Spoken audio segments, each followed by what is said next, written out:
He thought the announcement would crush me. Thanksgiving, the long oak table groaning under turkey, cranberry, and lies. My father, standing tall, glass in hand, smirking as though he was delivering a blessing, not a death sentence. "We're selling Reynolds Logistics. You get nothing." My brother slammed his fist. My sister smirked, always the favorite, already rehearsing the victory speech she'd waited her whole life to deliver. And me, quiet, hands folded, the dutiful one. "Who's the buyer, Dad?" I asked. Calm. Too calm. "A big company called Liberty Global," he said proudly, as though name-dropping royalty. That's when the laugh broke free, sharp, final. "Dad, that's me!" The room froze. Knives in mid-air, forks hovering over plates. Even the fire in the hearth seemed to choke on its own breath. But let me rewind. I grew up in the shadow of Reynolds Logistics. My father built it from the ground up, or so he loved to remind us.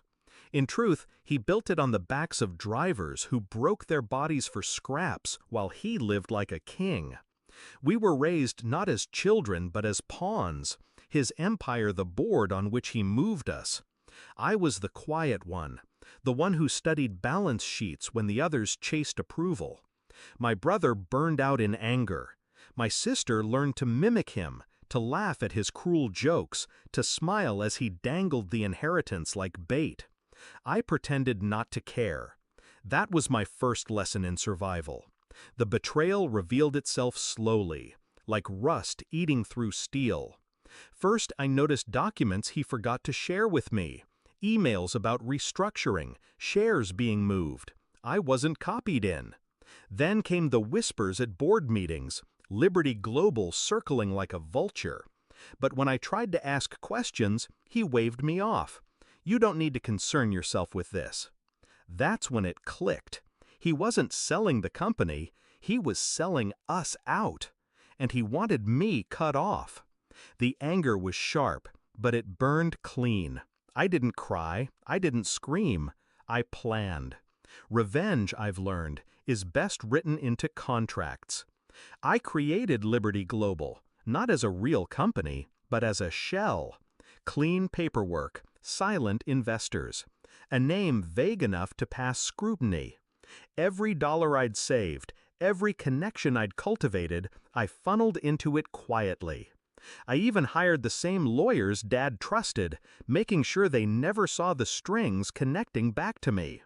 When the time came, Liberty Global slid into the deal with an offer so polished, so irresistible, my father couldn't help but sign. He thought he was outsmarting his own children, leaving us in the dirt while he retired a king. He never thought to ask who was behind the curtain. And I didn't stop there. I tied clauses into the acquisition, non-compete agreements that left him powerless, severance packages that rewarded the employees he'd exploited, contracts that cut my sister's golden parachute to ribbons. My brother, for once, would benefit, not from rage, but from justice. Which brings me back to Thanksgiving. The turkey had gone cold by the time I spoke. "Dad, that's me." His glass trembled. For the first time in my life, I saw it, the crack in his armor. My sister's smirk faltered, lips parting as though she'd misheard. My brother stared at me, confused, then, slowly, smiled. "What are you talking about?" my father barked, but his voice lacked weight. "Liberty Global," I said, leaning forward. "I built it. I own it. You didn't sell Reynolds Logistics to strangers. You sold it to me." Silence. Heavy. Unforgiving. He looked at the contracts in his briefcase like they might rewrite themselves. Realization spread across his face like poison.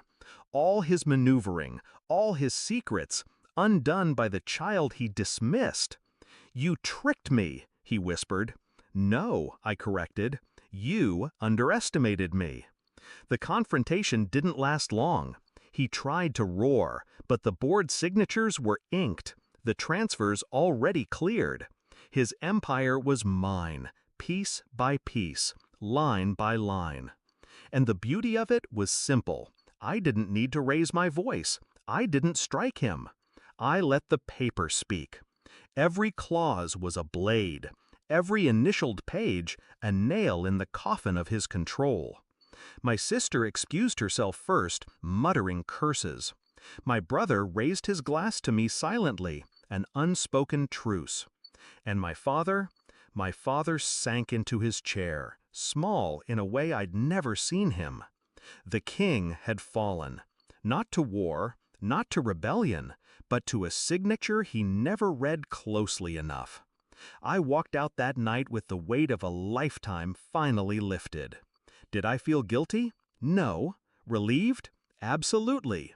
He raised us to play his game. He never imagined I'd learn it better than him. Now, when I walk through the offices of Reynolds Logistics, employees look at me differently. Not as his daughter, not as a pawn, but as the one who turned betrayal into empire. And sometimes, late at night, I think about his face